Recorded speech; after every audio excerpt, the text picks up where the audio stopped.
প্রতিটা মানুষ আমরা মৃত্যুর ঠিক আগ মুহূর্তে যদি চিন্তা করার সুযোগ পাই, তাহলে প্রত্যেকের চিন্তা আসবে যে আমার জীবনে কি কি করার সুযোগ ছিল অথচ আমি করিনি।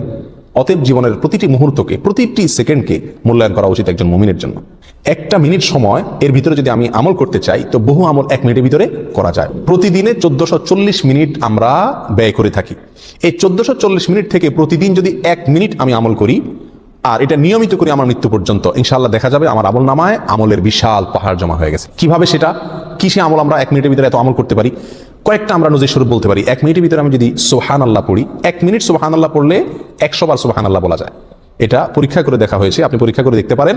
সুবহানাল্লাহ সুবহানাল্লাহ সুবহানাল্লাহ গুনে 100 বার সুবহানাল্লাহ পড়তে কতক্ষণ সময় লাগে? সর্বোচ্চ 1 মিনিট সময় লাগে। 1 মিনিট আপনি 100 বার সুবহানাল্লাহ পড়তে পারেন। আর 100 বার সুবহানাল্লাহ পড়লে কি হবে? সহিহ মুসলিম হাদিসে আছে, নবী সাল্লাল্লাহু আলাইহি ওয়াসাল্লাম বলেছেন, কেউ যদি 100 বার সুবহানাল্লাহ পড়ে, আল্লাহ সুবহানাহু ওয়া তাআলা তাকে 1000 নেকি দান করেন।